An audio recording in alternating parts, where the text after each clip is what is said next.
I'm going to start with Mrs. Amal Nour, former head of population statistic division, CAPMAS, and she participated in the early analysis for consumption survey. And she is now our consultant in ECES, and she's exerting lots of effort, and she helped us a lot in our report.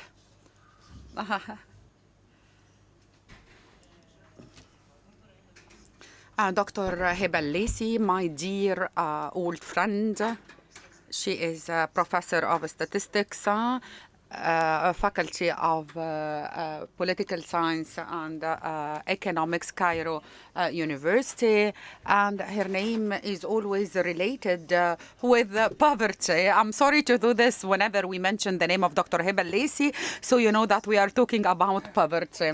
But actually, this is the reality. This is a fact.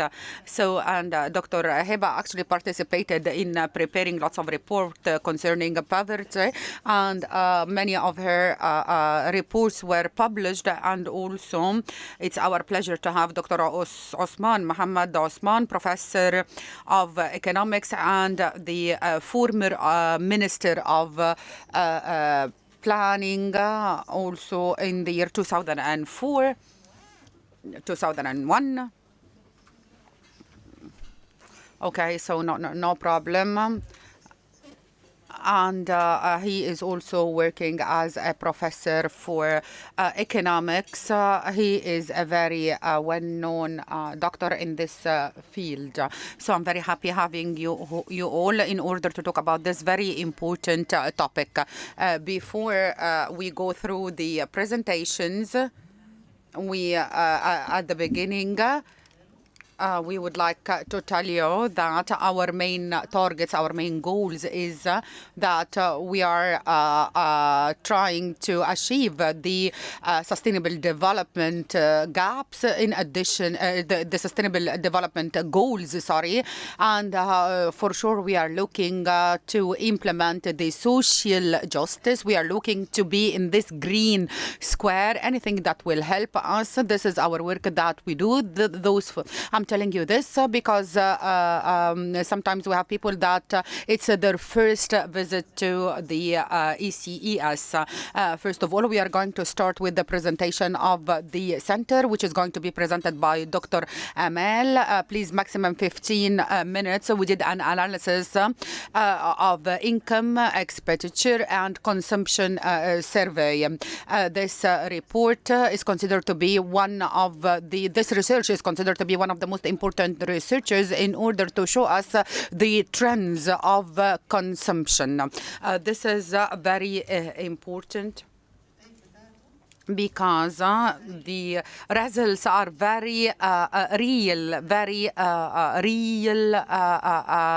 results. So these results are very reliable. This is the first point that I would like to mention. Why we'll do this? In order to know what is the changes that happened in the standard of living and in the consumption and expenditure trends since the year 2015. Our main target is to reach a correct translation or a correct interpretation to these results. Because rather than this, this will lead that wrong policies will be adopted. So I need to have correct, right interpretation so I can improve, so I can adopt correct policies. We have to read it as it is, good or bad. This is not our story, but actually to read it correctly is our main. We are going to talk about four main pillars. We are talking about the average consumption for the families, the average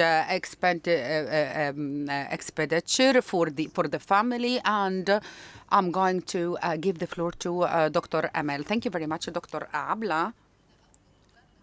The first point that we are going to talk about that the changement that happened in the average consumption for the family from 10 to 15% according to the area. We have the rural and we have the urban areas. So the average of consumption for the family was about 42%. In the rural area, the total was 36%. If we looked for the current consumption, we will see that the percentage is about 35.3%.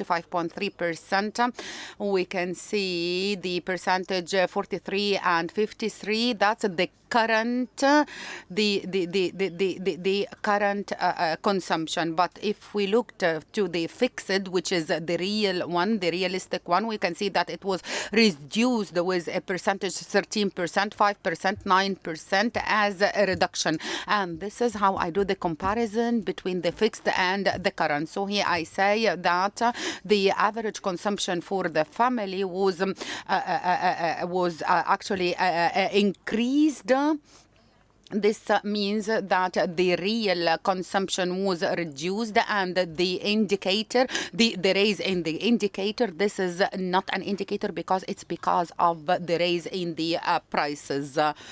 Concerning the person, the same thing. It was 10,000 in the urban, and then this is 2015 for the current. It's 34%, 46.6% by the current. This is the real one, minus 11.17 and 0.8%. So here we are talking, and here we are saying that the average consumption for the person was raised for the current prices was a percentage about 46%, but actually it was reduced for the fixed prices. Also, we are talking about the percentage of the share of the individuals concerning the expenditure things like, for example, housing, like services. With the current prices, for sure, they are very, very high. And this is the second part with the fixed prices for the culture and the leisure services and communication, education, restaurants. For sure, we have here a high percentage. So here I say that the percentage of the percentage share for the individuals, it was reduced, but it was raised only for housing, communication, education, hotels and restaurants, and this is the reality. This is a fact. I'm talking here about the value for the consumption of the family with the current prices. It was 19,000 with a raise was a percentage about 34%. But if we took the prices in the year 2015 and we compare it with the fixed prices, we will see a reduction about 14%. So with the current prices, I actually register a raise in the percentage, and in the fixed prices, I register a reduction. Concerning the food and beverage, the group of food and beverage, in order to study the behavior of the families, I found that the meat, fish, fruits, milk, and cheese, here we have a reduction in the fixed prices. On the other side, we have vegetables, grains, oil, sugar, food, non-alcoholic food and beverage. The reasons for the maneuver here in the consumption rates, the actual consumption rates for the families is to face the high prices. Also, we have a difference in the rural and in the urban areas because we see a reduction in using the meat, the fish, and the meats. It's actually coming more from the rural area. areas. So the rural areas is more affected for the consumption for the products like fish, meat, cheese, and milk. Then we are going to talk about the decimals. What do I mean by the decimals? I means that I took all the sectors, the people of the society, then I do a kind of classification, so I can have the lower, the bottom decimal and the top decimal. So here I can say that the bottom decimal, the the expenditure is the lower part than the higher one. The distribution for these are the decimals.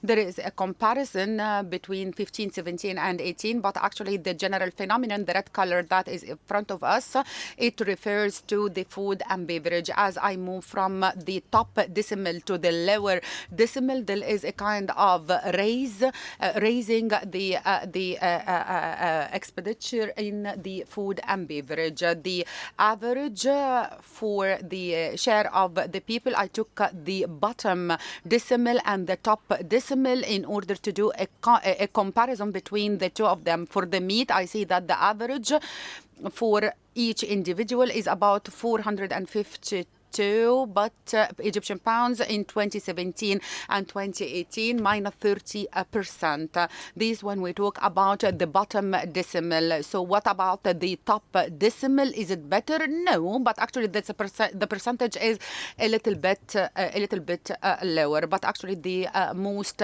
affected is the bottom decimal. The same goes for the bread, the grain, the meat, the milk, the cheese, the eggs. Fish and vegetables.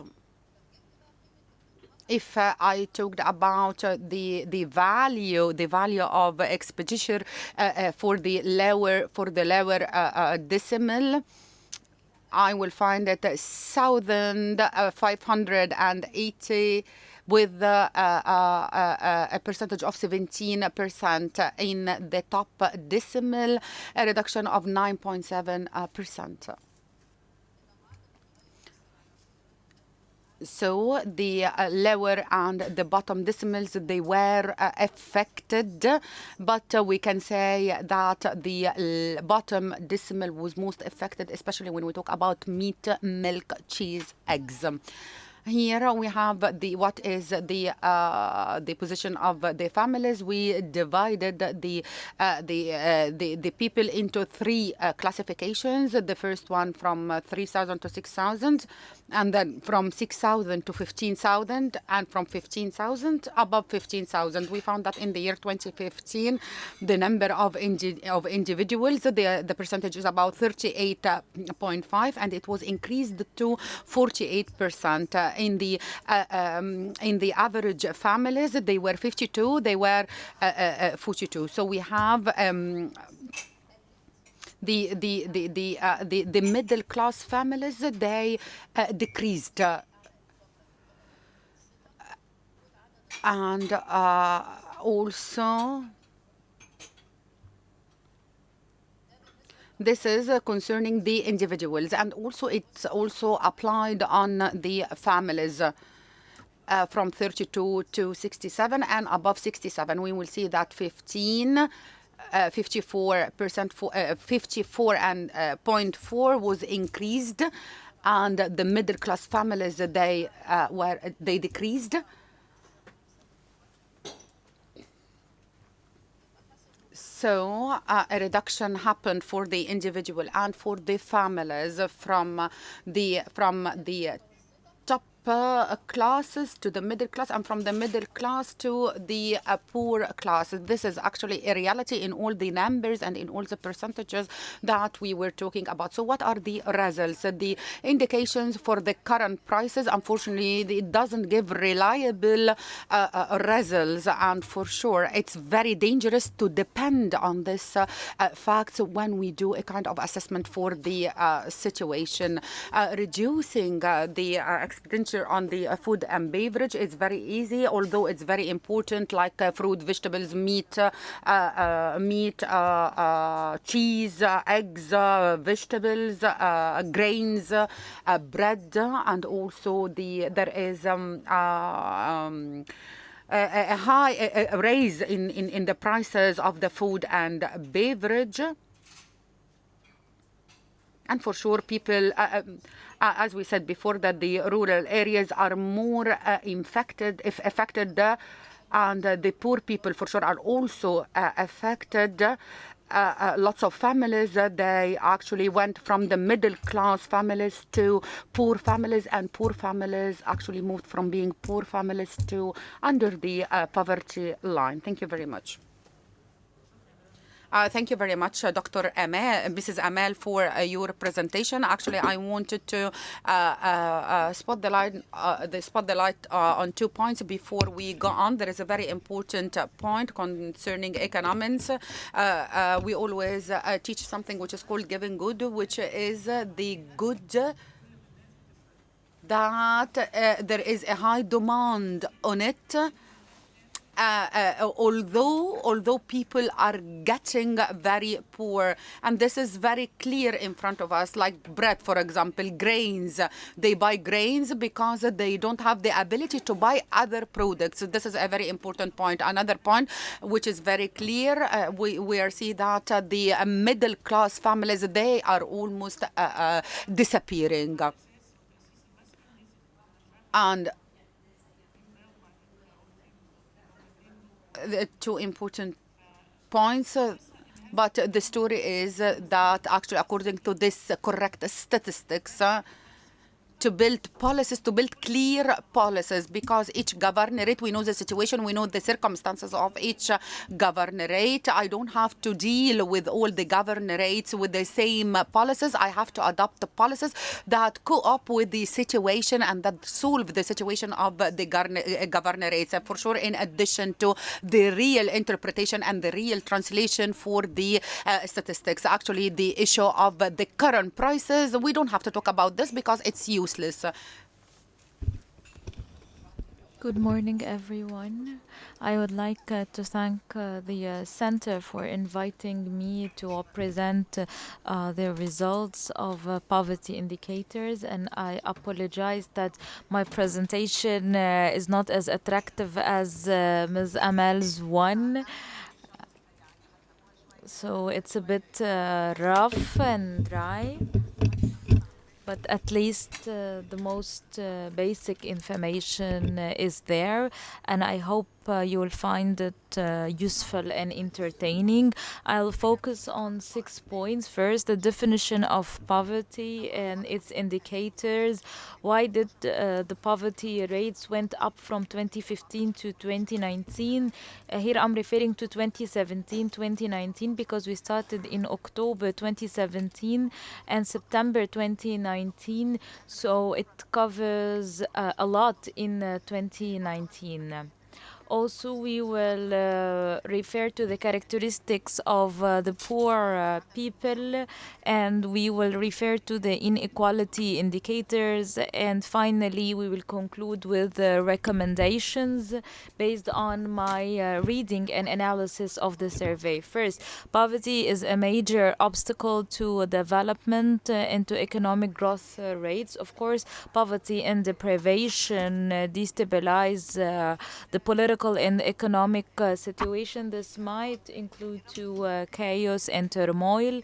Most importantly here, poverty leads to the erosion of human capital, because of course this will affect their ability to get quality education. People might be forced to drop their children out of schools, and this again affects their economic situation in the future.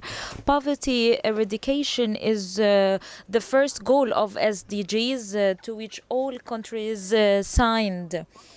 This survey allows me to study monetary and non-monetary poverty. That's to say, different dimensions of poverty.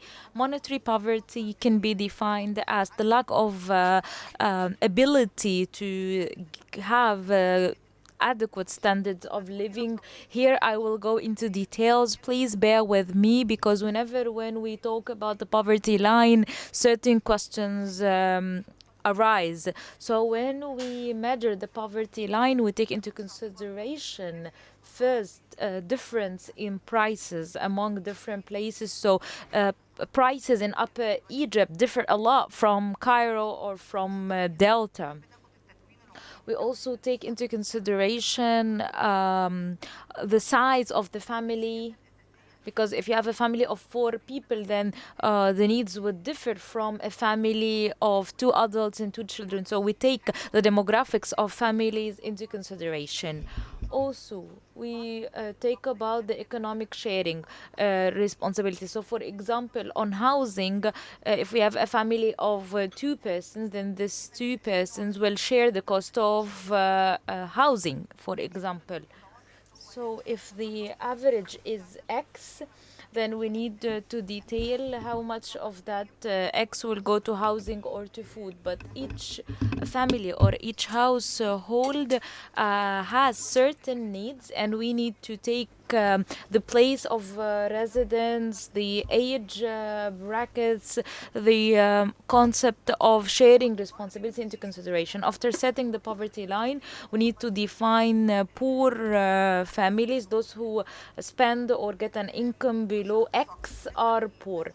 As for poverty indicators for this survey, the average for poverty line was 736 EGP in Cairo or in urban areas, and this differs from other areas. So, for example, in urban governorates, we have 900, and in Delta the number is lower because we take price differences into consideration, the age group and the demographics of households. So a family of 2 persons will be around 1600,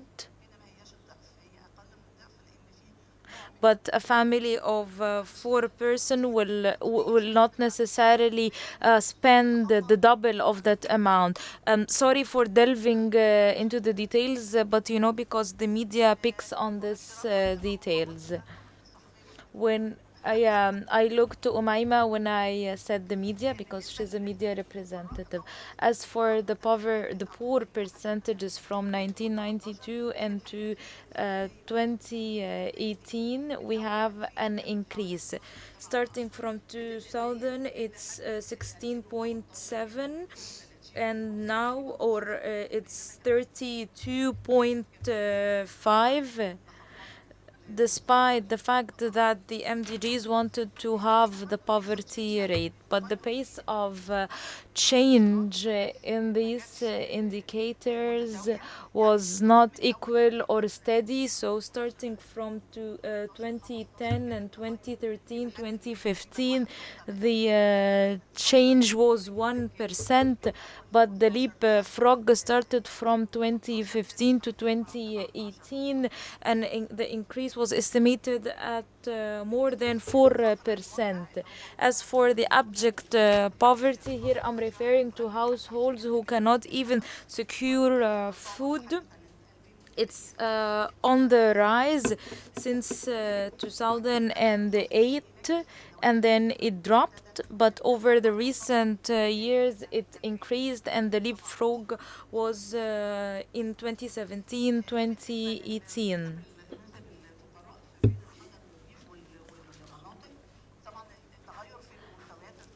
Also, from 2015 to 2017, poverty rates changed from one place to another. Urban areas, or the poverty in urban areas, increased by 7.7%, but in rural areas the percentage was 2.4%. What I find surprising is that rural areas in Upper Egypt witnessed a decrease in poverty rates by 4.7%.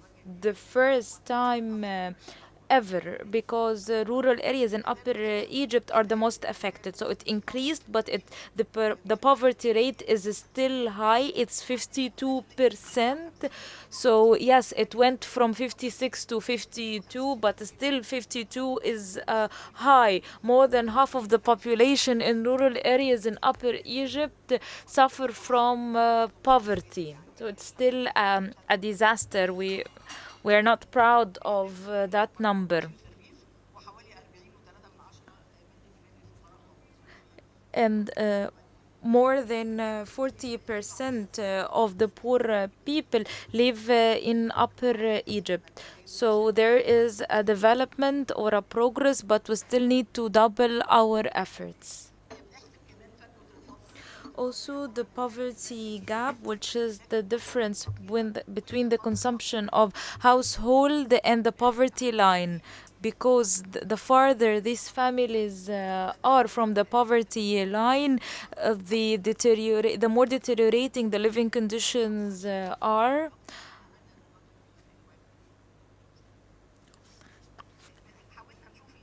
We tried to study the reasons for the increase in poverty rates, and as Ms. Amal said, we measure the actual consumption in different places in these 2 years. So deterioration was on the rise. All households increased consumption, with the exception of rural areas in Upper Egypt. If we classified the society, then we can say that all groups decreased their actual consumption, and this reflects the standards of living. What kind of goods and services do people consume?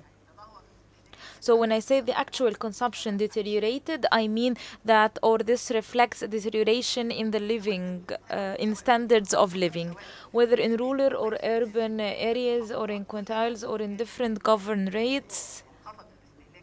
Consumption decreased, and it was the highest in urban areas like Cairo, Alexandria, Port Said. Coming to prices for different quintiles, the lower brackets suffered more when it comes to the CPI. As Ms. Amal said, this can be attributed to the consumption pattern, because they spend more on food, and the food prices are on the rise. That's why the consumption decreased. But still, they spend more on food. So the purchasing power of the poor people decreased more compared to the richer classes. So we referred to the average of consumption and the average of prices. We calculate what we call the growth curve, in order to measure the pattern for each percentile or quintile. So in rural areas, in urban areas, as the graph shows, the change among the poor was higher. That is to say that the poor people in urban areas suffered more compared to richer classes. Of course, everyone suffered, but the poorer groups suffered more. In rural areas, the first 2 quintiles witnessed an increase in their spending, but after that, they suffered from a deterioration of standards in living. That's why rural areas suffered less from an increase in poverty, because in urban areas, poverty rate went up by 7%, while in rural areas went up by 2%. Also, we tried to study the implications of these numbers. Poverty changes from one place to another, and also people move from one place to another, and this affects the poverty rates. So the population movement increased the poverty by 1.5%, but the change came mainly from the rates among the same places. And this was mostly evident in urban areas and the rural areas in the delta. In urban governed rates, the change was high.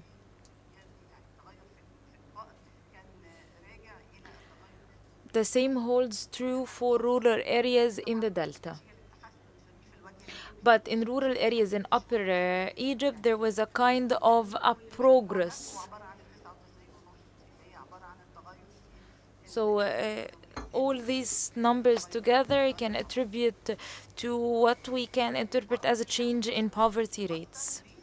We tried to explain what is the reason for this change.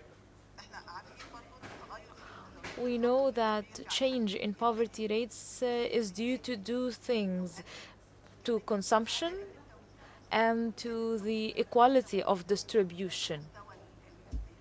So maybe the same level of consumption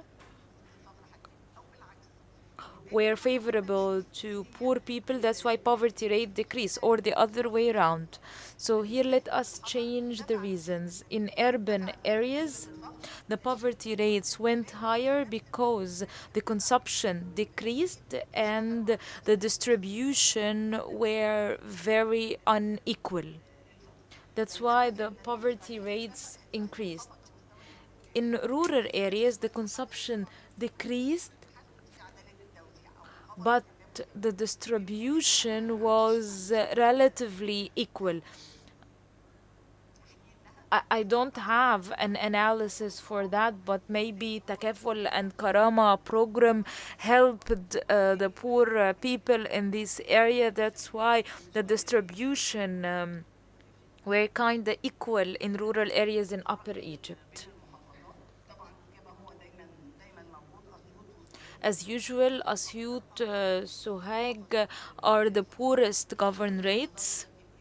All the governed rates, Delta suffers from higher poverty, with the exception of Fayoum. Asyut and Sohag suffers from a poverty rate of 60%, or 67% of the population in these governed rates are poor. This is terrible. In Cairo, 1/3 of the population are poor for the first time. From 2015 to 2017, we can say that all governed rates in Upper Egypt suffered. No, the poverty rates decreased, but it's still high. So there is a decrease in poverty rates, but it stands at 67, so it's still bad. Poverty rates increased. Qina witnessed change by 23%. Qina is a small community, and many development efforts were exerted with the help of NGOs. Maybe that's why the poverty rate decreased. As for the demographics, it's the same. Of course, bigger families are poorer. Families with more children are poorer. And this, of course, leads to more child labor and more dropouts. Female-headed households are less poor than male-headed households. As for female-headed households with children, are poorer, but most of the female-headed households are with no children in this survey. That's why they suffer less poverty, but with children they suffer more poverty, and this phenomenon is universal. As for the educational background, as always, education is in direct relation to poverty. The higher education the family gets, the lower poverty it suffers from.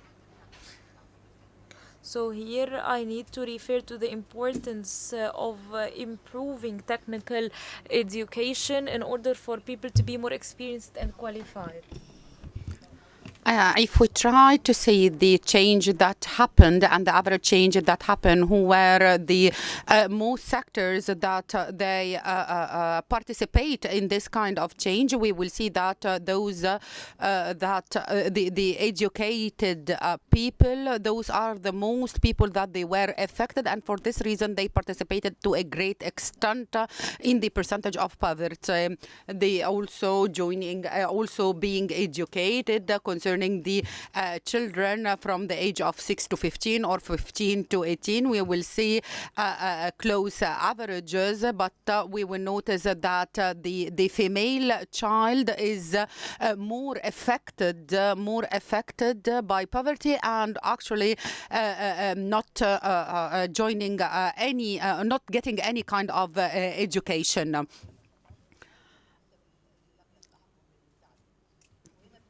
And here we refer to, here we have to say that the low level of education for sure will lead that the families are going to be more poorer than the other families. The leakage of the education, especially for the female, especially for the female, that we will find that when this female will get married, she's going to do the same. The female kids are not going to school, and this is going to enlarge the circle. There is also actually a big relation between the informal sector and the informal work and poverty. Those who doesn't have any kind of social insurance, health insurance, and those working in the informal sector, as we mentioned before, which is the non-institutional sector, they have the biggest percentage of poverty. About 45% of the working poor people, they are working in the informal sector. Concerning the beneficiaries from the social insurance, an introduction, I would like to say that to benefit from the social insurance, it's considered to be the first line for the social protection. Those who are covered with the social insurance, as if they have a defense line. If anything happened to him, for sure he's going to start getting his pension, and for this reason this is very important to lower the percentage of poverty. We will see that those who benefit from the social percentage are very low, about 21% of the whole population. Either they are in the social insurance or they get pensions. So these are the only people that they do have this kind of shield or a protection not to be in the poverty circle. And actually this percentage is not equal for everybody. As we said, only 15% that they benefit from the social insurance, and for sure the male, they benefit more than the female, and those living in the urban areas, they benefit more than the rural areas. And we can say that concerning those who get benefits from the social aids and the social funds. So here I'm referring to the two important programs, Takaful and Karama. We will see also only that 20% of the poor families they get the coverage from Takaful and Karama. So we can say that these programs are only dedicated to only 20% of the poor families in Egypt, that they are centralized in Upper Egypt. Concerning Karama, that they actually that they are targeting the people with special needs and elderly people. We will see that only 15% of the poor people they get the pension of Karama. This concerning the coverage, but concerning to whom it is reaching, we will see that 73% of those who are getting takaful, they are the poor families. Those who get the takaful pension, they are 73%. So we can say that 27% of the pensions, they go to non-poor people. What is the percentage? Is only 20%. Also, concerning to the aid of Karama, 67% of the poor families, they get social aids and social funds. This means that about 34% and 3.3, they leak. It's a kind of leaking percentage for those not getting the pensions. Also, this is a summary for what we are talking about. It's a model for what is the probability that the families to get poor or not. So we will see that the number of the people in the family, the age of the parents, who is supporting the family, the male or the female, those working with fixed salaries or fixed wages, those working in the formal sector and those working in the informal sector or the non-organized sector, the families that they are covered with social insurance or health insurance. For sure, they are the less affected, but the least affected by from the poor. This is just a summary for what I said, and actually, it's an advantage that it's putting all the factors that they are considered to be the most important factors for poverty. For example, as we said, working and education are two important factors for poverty. Concerning the non-equality factor, in the survey 2017-2018, it was about 29%, and it is an average percentage comparing to other countries. But actually here we have to refer that the urban areas are more than the rural areas. The urban governorates, about 35%, they have non-equality in the Gini indicator.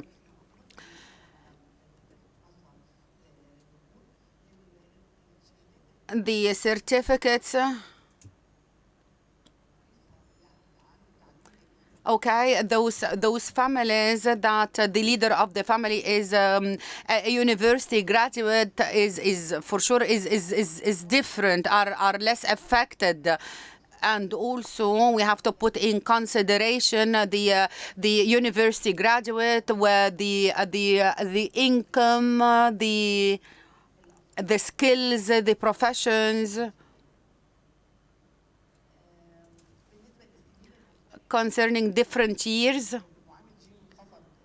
the Gini indicator was reduced from 2015 to 2018. It raised in the urban areas, but it was reduced in the rural areas. Concerning I hear the same thing. I divided the society into sectors. For example, are going to see in the urban cities, we will see that most of the people, they are in the 2/5. The rich and the most rich, but in the rural areas we will see that most of the people, they are in the bottom fifth. I try to apply this thing for the characteristics of the families, for the female households and for the male households. 35% are in the rich sector, the rich class. but the male household is divided equally on the other sectors. Concerning education, for the basic education, no, sorry, I beg your pardon, for the university education, high education, the majority are in the rich class. About 45% of the university graduate, they are in the rich class. Rich class. This is also like what Mrs. Amal said. I was trying to apply this numbers according to the statistics in 2015 and to see their consumption, and I tried to reflect it in the year 2018. So I found that it's instead that it was 20%, it was about 26.9%. Then the other fifth, it was increased, the percentage increased, meaning that most of the people that they were in the first and the second fifth in the 2015, they moved from the middle class to the poor class. And in addition to this, there are people from the first fifth to the last fifth, and from the third fifth to the last fifth, the percentage in 2018 is more than the percentage that was in the year 2015 and 2017, and for sure the most reduction was in the higher quintile.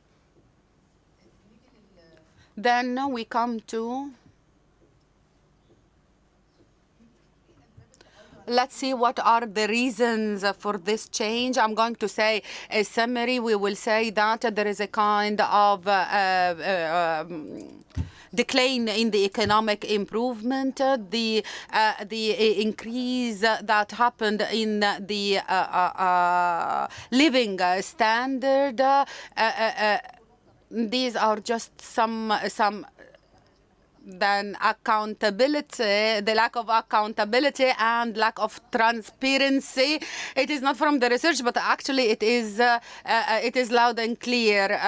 Normally, when we talk to the students, we tell them the recommendation should come out of the research. So I mentioned all except for a lack of accountability and transparency. These are the main characteristics for the macroeconomic economy, but the bad quality of the services, the bad quality of of education, what we fear in the future, especially for those who are not covered with social insurance and those who don't get social aids, for sure they are not secured in the future. Then I'm going to mention some points. Actually, they are not mentioned in the research, but I would just would like to grab your attention to that we are focusing on the strategy that they are combating poverty, protective strategies, improving practices, and preventive strategies. Concerning the developing and improving strategies is to create a better environment for investments and for economic development, and to put in consideration the economic justice, and to work on merging the informal sector to the formal sector. Concerning the protective strategies, so what we want, these are people who are under the poverty line, so I would like to give them a help to protect them from any risks, and these programs include the social aids, the social funds, helping in the education, and this shows the importance of the role of the state to protect the poor, because the poor people, they actually sell their assets, they don't join the schools, or their children are into forced labor. Concerning to the preventive strategies, here what I would like to do, I would like to adopt preventive strategies in order to protect the people not to fall in the circle of poverty, and to reduce the effect and the impact of poverty, to adopt correct and right policies in the education, in the health services, insurance service, working on creating new job opportunities, and to support all the efforts that they combat inflation. Thank you very much for listening.